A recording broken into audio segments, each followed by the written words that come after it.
پاک فوج نے لیفٹیننٹ کرنل ریٹائرڈ اکبر حسین کو فوجی اہلکاروں کو بغاوت پر اکسانے پر سزا سنا دی۔ کوہاڑ میں طوفانی بارش، تہ خانے میں سوئی 11 افراد جاں بحق۔ رؤف حسن کے جسمانی ریمانڈ کی استدعا مسترد، جیل بھیج دیا گیا۔ جماعت اسلامی نے ملک بھر میں دھرنے دینے کا اعلان کر دیا۔ کراچی میں اگست میں زیادہ بارشوں کی پیش گوئی۔ سابق کپتان وقار یونس کو پی سی بی میں اعلیٰ عہدہ دینے کا فیصلہ۔ پاک فوج کے شعبۂ تعلقات عامہ ISPR کے مطابق ایک ریٹائر افسر لیفٹیننٹ کرنل اکبر حسین کا فیلڈ جنرل کورٹ مارشل کیا گیا تھا۔ لیفٹیننٹ کرنل اکبر حسین کو فوجی اہلکاروں کو بغاوت پر اکسانے کے الزام میں سزا سنائی گئی۔ اکبر حسین کو 10 مئی 2024 کو 14 سال کی سخت قید کی سزا سنائی گئی تھی۔ مجاز عدالت نے مناسب عدالتی عمل کے ذریعے اکبر حسین کو مجرم قرار دیا تھا۔ ISPR کا کہنا ہے کہ سزا کے مطابق افسر کا رینج 26 جولائی 2024 کو ضبط کر لیا گیا ہے، جبکہ سابق میجر عادل فاروق راجہ اور سابق کیپٹن حیدر رضا مہدی کا بھی کورٹ مارشل کیا گیا۔ کوہاڑ کے مختلف علاقوں میں طوفانی بارش کے باعث پانی گھروں میں بھی داخل ہو گیا۔ ریسکیو کام کے مطابق دارادم خیل کے علاقے پرانا بازی خیل میں بارش کا پانی گھر میں داخل ہوا۔ پانی گھر میں داخل ہونے سے تہ خانے میں موجود ایک ہی خاندان کے 11 افراد جاں بحق ہو گئے۔ ریسکیو ذرائع کے مطابق جاں بحق افراد گھر کے تہ خانے میں سو رہے تھے کہ پانی داخل ہونے سے ہلاکتیں ہوئیں۔ 11 لاشیں نکالی گئی جبکہ ایک بچی کی تلاش جاری ہے۔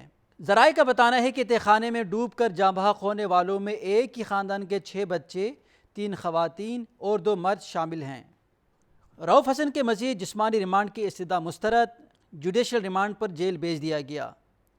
ڈسٹرکٹ اینڈ سیشن کورٹ اسلام آباد نے پاکستان تحریک انصاف کے رہنما رؤف حسن کے مزید جسمانی ریمانڈ کی استدعا مسترد کرتے ہوئے انہیں جوڈیشل ریمانڈ پر جیل بھیجنے کا حکم جاری کر دیا۔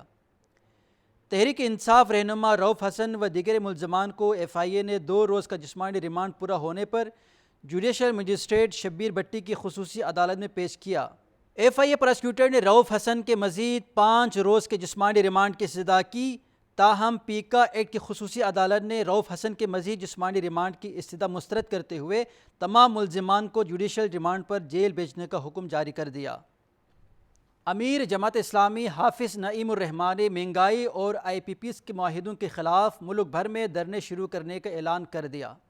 راولپنڈی میں دھرنا مظاہرین سے خطاب میں حافظ نعیم الرحمن نے کہا کہ گورنر ہاؤس کراچی کے باہر دھرنا شروع ہو رہا ہے، پہلے مرحلے میں کراچی، پھر لاہور اور ملتان میں دھرنا دیں گے۔